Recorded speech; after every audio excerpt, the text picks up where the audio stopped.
Nisha, let's start with you. The film began several years ago, and it began as a different film, right? As a film about toxic masculinity in India. How did that film transform into this one, into what we've just seen? Yeah, so the film actually took 8 years to make, and I was making a film that was looking at masculinity, and I was actually following, the initial concept was that I was going to follow the work of the NGO that's featured in the film, and they were running a gender sensitization program.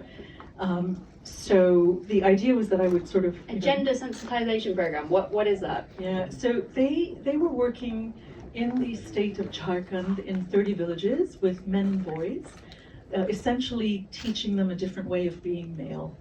And Ranjit was in that program. He was one of the people that was enrolled in that program, as were the rapists, actually. And about 3 or 4 months into the program, this happened, and I just began to follow the story, thinking that it was going to be the spine of a larger piece that I was going to make on masculinity. So we filmed for 3.5 years, and it was only after 2 years of being in the edit room that we realized that we had 2 separate films in our material, and that this story just really needed its own expression. And so we shifted focus, and this became the film. And I think part of the reason why you probably felt that is because Ranjit is such a kind of compelling central character. When you first met him and first started speaking to him, what struck you about him? It's so interesting. Actually, I was terrified, and I was terrified when I first began to film with them, and I was first filming with family, because they were so reserved, and they were obviously sort of awkward around me and uncomfortable on camera, and I wasn't actually sure whether I was going to keep filming with them. I didn't know, how far they were going to take this journey and this fight. And I was nervous that I was never going to get the kind of access that you need when you're making documentaries that are sort of character based and narrative based. And then I don't know how it happened, but about 3 or 4 months into filming, they just began to really trust us, and just really opened up, and it was a really powerful, I'll never forget the evening actually. It was a really powerful moment when I realized, okay, we're here, they've really let us in. And then I think one of the things, people probably notice in the film is that we do a lot of close-ups on Ranjit's face, that's sort of like kind of a motif. And it's because we also realized really early on that a lot of the drama was playing out on his face, and so that really became a guide for us. I mean, Dev, what strikes you about Ranjit as a protagonist? Because I think when we think about documentaries, we think of talking heads, we think of statistics, we think of getting a message across in a really clear way, but the reason why this film connects so much is because Ranjit is such a kind of powerful central figure, kind of standing up for his daughter. Yeah, totally. I feel like I've made a career playing underdogs, and he is like the most incredible, unwavering underdog there is, And you think of these villages, especially in like rural India, to break free of that molecule, that safety of an entire ecosystem of a village, and stand up against everyone to protect your daughter is actually quite a revolutionary act. I've spent my whole career working in and out of India, and you sadly the papers are filled with stories of honor killings more than they are about these kind of instances. But he also, just living in America now for a little bit, there's this kind of like, when you associate like any sort of fight for justice, or you look at that amazing Black Lives Matter movement, there's something quite bold and loud about it, but this man kind of portrays this beautiful, quiet resilience, and he's beaten down and not treated too well, but and it's also a testament to Kiran for propping her father up as well. She's sort of the North Star to this story, but he's very compelling, and because he's very human as well, and he's not only fighting for justice for his daughter, but he's fighting against poverty and all of these circumstances that are stacked up against him. Yeah, I really love how you're not afraid, Nisha, to sort of draw out his weakness as well and his complexity. You have the scene of him missing the court dates. You have him kind of going off drinking. He's not perfect, but he's a real person, right? That was it exactly, right? I mean, we're all frail, we all have our kind of vulnerabilities, and so it felt that we had to honor that. Otherwise, it would have been, it wouldn't have been a documentary. It would have been dishonest, right? I mean, it would have been really easy actually to kind of excise the film of all of the sort of the gritty stuff and the I think some of the complexity and A, make it shorter, and B, make it just sort of a much easier narrative, a more simplistic narrative. But we made a really deliberate choice to ensure that the complexity of the film remained intact. You've had that amazing story about when you realized he was your lead, and when you spoke to him and he said, I always wanted to have a daughter. Yeah. And in a system where, you have a caste system, you have dowries, and there's a wonderful book, I don't know, I got sent it before it got published, called Someone Else's Garden. And there was a beautiful line in it of this father who's treating his sons a lot better than his daughter. And someone questions him, and she's like, why would I water someone else's garden? It's a burden on me as soon as she's born. So the fact that this man, you said this earlier, I'm stealing your lyrics, by the way. But you said it very well. Yeah. Dev, can you talk a little bit about when you first watched the film, when it was brought to you, and why you wanted to kind of add your name to it and sort of boost it up and bring it to more people? I mean, it's just a magnificent piece of filmmaking by Nisha, and I feel, I'm sure like you guys, I had a very visceral reaction to it, a very physical reaction to it. What happened? Take us back there. Oh man, I mean, I was in India during the time of the Delhi rape that happened, and it's kind of the thing I'm directing is there's something thematically similar, and I deal with it in a forced medium in a way, and my anger is very much apparent in my film, and the kind of delicacy with which she lets this play out is why it's so poignant. Something that struck me about the film is that you as the filmmaker, the film itself, it's got a very clear perspective on what happened, right? That Kiran did nothing wrong, that sexual assault against the minor is a crime, that the perpetrators need to kind of be accountable for what happened. But you give a lot of space to people in the film who don't hold that view. You sit with the villagers and you don't judge them, you listen to them and you listen to what they have to say. Can you talk a little bit about that and why it was important to kind of give space to them? Yeah. Well, we were talking about this earlier today. I mean, both Dev and I have been making films in India. We work in India. We come from India. And for me, I've spent many, many years, living in India, being in India, telling stories about India.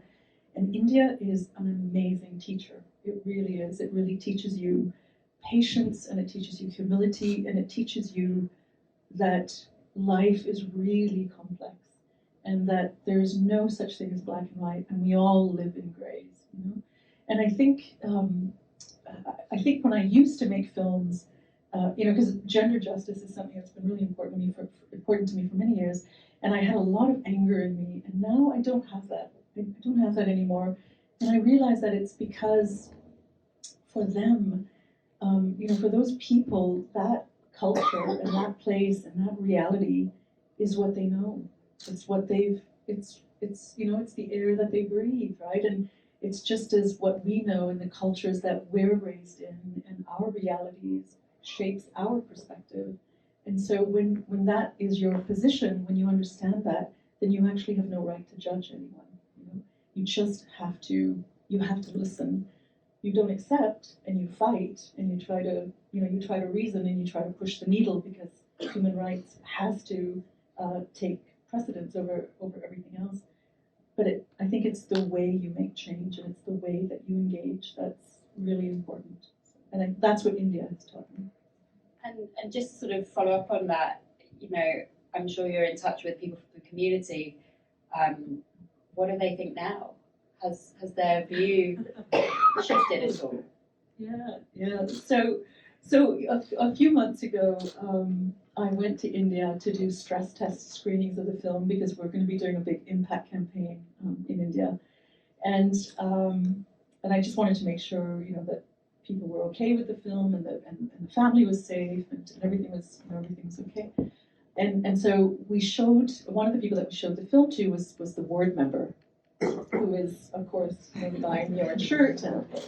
And we were terrified, you know, we were terrified of showing him the film because we thought for sure he was going to hate it, there'd be a big issue.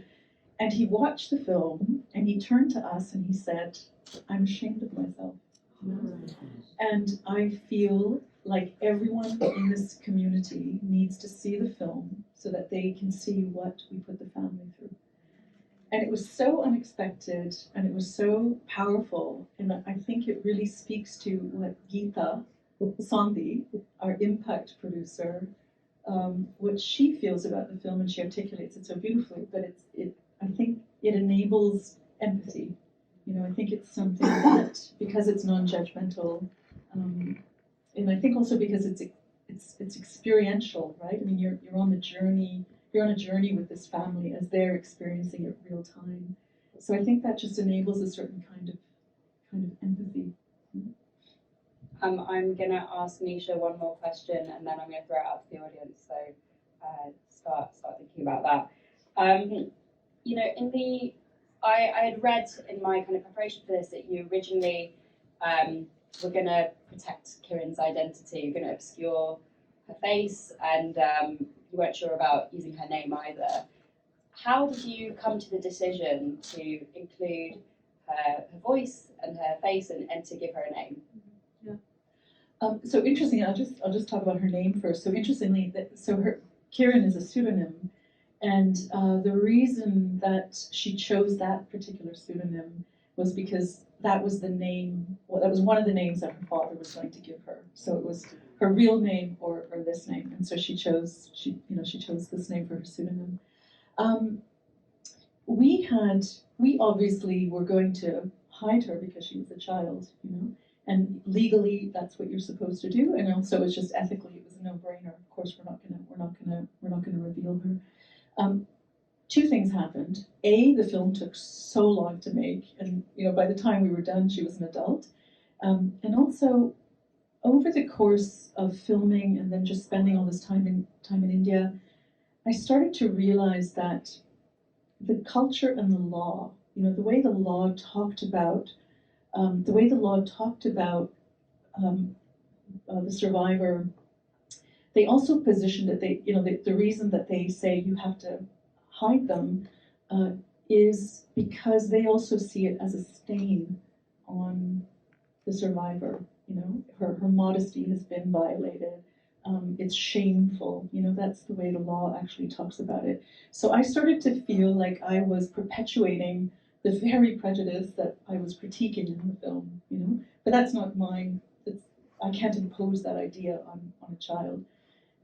But you know, like I said, she became an adult, and we tried many different ways of obscuring her identity, and everything just it just all felt like we were taking away her humanity when we should actually have been celebrating her. And so finally, we asked her how she would feel about coming forward, and she asked to see the film. And as soon as she saw the film, her and her family just said yes, absolutely. And I asked her the next day, you know, why are you choosing to come forward? Why have you chosen this? And she said, because I think we say it in the film, it's because that she herself couldn't believe her own courage as a 13-year-old child, and she felt that she wanted to celebrate that child.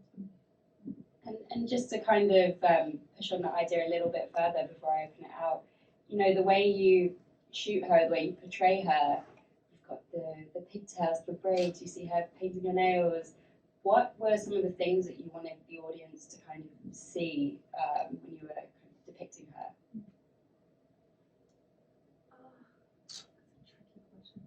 I don't think I wanted the audience to see anything in particular. I think it was more just it was more just filming her as she was, you know.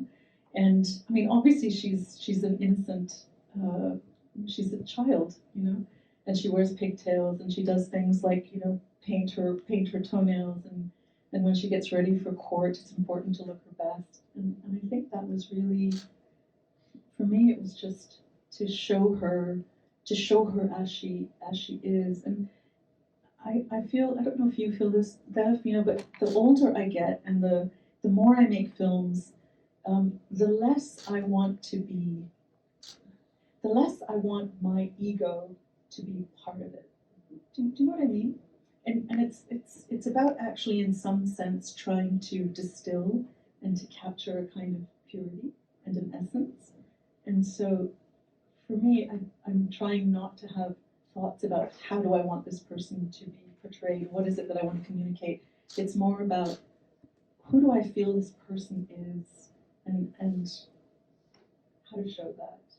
Yeah, well, I think that's testament to how she's portrayed in the film, which is through your eyes, seeing her in kind of full view of her humanity. Do we have any questions? Put your hand up and the mic will come to you. We'll go here first, with the long hair, and then we'll go over here, and then we'll go there. Is it me first? Sorry. No, sorry, well, now you have the mic, I guess, but...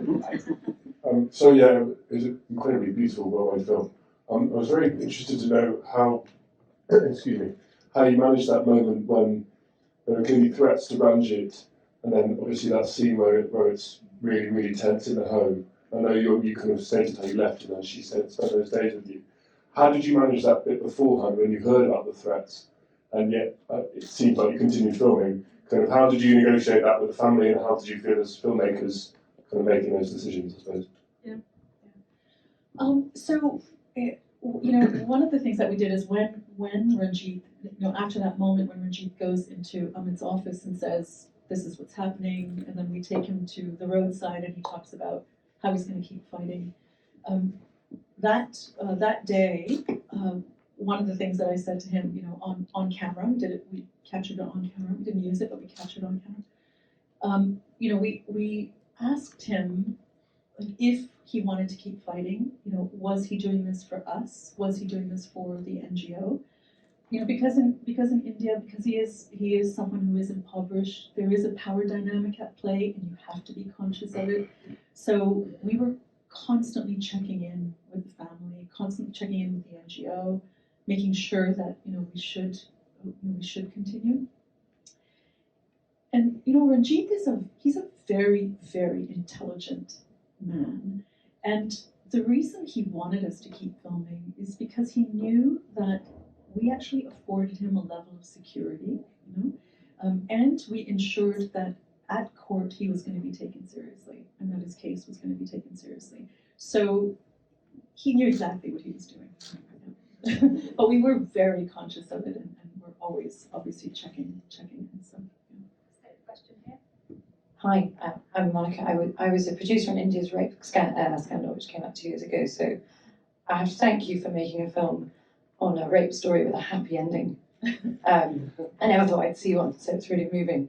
My question is, Nisha, you spent such an incredibly long time with this family, and I can't believe you met Ranjit in a masculinity class, but did you see them change? Did you see the dynamic evolve in particularly the stressful moments in court when Ranjit was drinking, or when the police officer couldn't remember a thing that happened? Did you see tension between Ranjit and his wife, or between the children and Ranjit? Mm-hmm. Yeah, no. I mean, it was incredible. I mean, and I think that's actually the reason the family was successful. I think the reason they kept at it. They never wavered. I mean, I think Mum obviously has that moment of weakness at one point, you know, where she says, do you think we've made a mistake, right? So she's kind of fragile, and then you see by the end she's just ferocious, you know. And you know, Ranjit obviously had his kind of moments of his low points. Karen never wavered. She was always steadfast.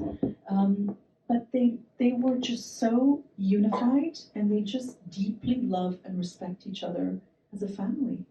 And I think that's why they got through it, you know. And when she was down, he would bolster her. When he was down, they would bolster him. It was a decision that they made as a collective, and that's why they were able to succeed. Got another question over here. Let's go you and then behind.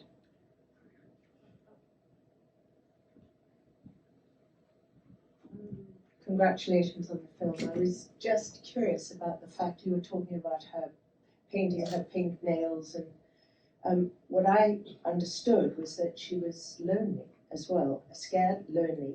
So I was curious. She talked about not talking to anybody, and I wondered whether she was isolated from her community, and if that changed after the. No, she really was, and she left the village very shortly after the verdict, and has never moved back home. You know, she's living elsewhere, but she goes back, and the community has accepted her, and those friends, you know, that had rejected her at one point have come back into her life. So there is Thank you. I was wondering. Can you pass the mic behind you, because there's somebody behind as well. Thank you, that was so beautiful. Thanks Thank for you, sharing. Lydia. As I was watching it, I kept thinking, what made Ranjit an outlier in his community? I mean, as you got to know him and you got to know the family, do you have any thoughts as to how he had such courage, having come and grown up in that culture and the whole family? I mean, there must have been other fathers and other families who loved their families as much as he did, but what gave him that courage? Did you find out what his background was? Yeah, I mean, you know, if there's something that I kind of regret about not, you know, putting in the film, though I don't know if you can't put everything in the film. One of the things is that he was raised by his mother. He didn't have a father growing up. So his father, when he was a child, his father rejected the family and left the family. So Ranjit grew up only with his mother and his siblings, and that obviously shaped him. But I don't think that's all, you know, because there are in that community there are other boys who grew up with single mothers, you know, who didn't have fathers. So it wasn't just that, and I think with Ranjit, it's in his DNA, you know, that sense of equality and justice, and he's a thinker. He's a real thinker. He really contemplates. Like, you know, when a few months ago we had screenings in the UK, and he was here. He came with Kiran. The two of them were here, and somebody asked him in one of the screenings, you know, what is it about London that you like the most? What are you going to take away? And he said that he was going to take away the fact that regardless of the color of your skin or your class, that you were treated decently. You know? So I think that idea of justice and equality is just something that it's in him, and he's always engaged with it. So. Oh dear. We've got time for one last question, so I'm going to take one down the front. Just wait for the mic, and please keep it short. Hi, I'm Audrey. Thank you so much for sharing the girl's most affectable life incident that happened to her. I personally want to ask you both of the questions. First of all, what happened? What changes that Indian government had made after this, or any kind of like celebrities' impact on India about this girl's rights? And second of all, what's your perspective from your religious point of view? Because I've been in the ISKCON community for a while, since 2018. I met amazing people and I experienced amazing things in my life with the community. So I believe in like Krishna, and like I know about Ganesha and everything. But I mean, I was very shocked how Indian men just say you have to marry a girl, you have to consider to marry after you get raped, and I'm not definitely like happy to hear that. And I don't think any of the girls who are born in India or in the world deserve to be hearing that. So I like to know your point of view in that perspective, because I don't understand. Because the God was so good to me and then so not nice to these girls and these people is making me very angry and making me feel betrayal. So I'd like to know your perspective, because I know this is not the only part of India, because I know there are so many rich people in India and they throw weddings in palace and with elephants and everything. So I do not understand this kind of concept that's just it's like 2023 now and has been out now. So I like Thank to you know for your about question. that. So Yeah. I'll just recap that for you so you kind of can follow the thread. It sort of dovetails with what I was going to conclude with anyway, which is what's the impact that you want this film to have, and what impact have you already seen it have? And I suppose, how do you reconcile the sort of cognitive dissonance between feeling a kind of respect or love or community with people whose values feel so different from your own, right? How do you sort of sit with that and go about making change? I mean, yeah, I'm a little tadpole in this, but I'm here to basically be Nisha's hype man and like amplify her voice. But we're in talks with huge fish in India to try and make an impact on the ground there. I think that's really important. To your religious question, striking me as you were talking, because it is, we're drenched with this powerful female iconography in India. 8-armed goddesses riding tigers and lions and all that fucking cool shit. And these men are there bowing down and worshipping this, and then at the same time can bend that and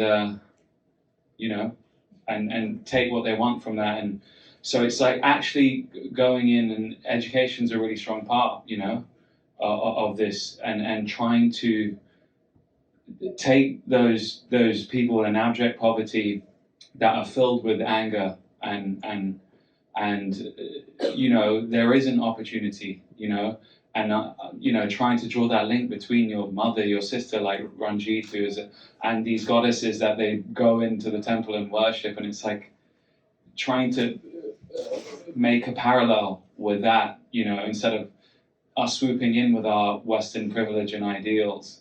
There's a lot to contest with there. So it's what's beautiful is seeing the male advocates in this movie. The Srijan Foundation, that young man in particular, who's deeply moved. And it's like, if the warden member can change, by holding a mirror up with stuff like this, and sorry to ramble, I know everyone's tired, but I like, this movie, what Nisha's done, this is the most awarded documentary of the year. It doesn't have a distributor, because it's risky subject matter, and I don't know how much India is going to really jump behind something like this. I don't know if you guys have read what's happening in the government there, not to go too crazy, but like for you guys to get behind it and talk about it and get people to watch it, it would mean so much to us, because really, I had this on Slumdog and other films. It takes a global attention to really actually get people down there to start recognizing. They go from hating something to garlanding us off planes, when awards are won, and et cetera. But if you can get behind this and put your voice behind it to help all these young girls like Kiran, out there. Nisha, I'm going to give you the last word. Yeah. My thing is like kind of sort of stayed in comparison to this poetry, but so Geeta can tell you. Geeta, we're actually we're working with Equality Now. Do you want to talk about that, Geeta? Yeah. If you could do it in 30 seconds, come on up, Geeta. This is Geeta.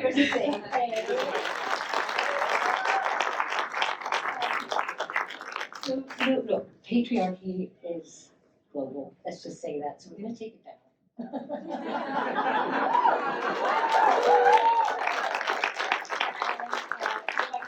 Because you're helping me in my own very, very westernized family taking it down, right? So We are partnered with Equality Now, these kick-ass women lawyers who are changing the law for gender justice. Look them up.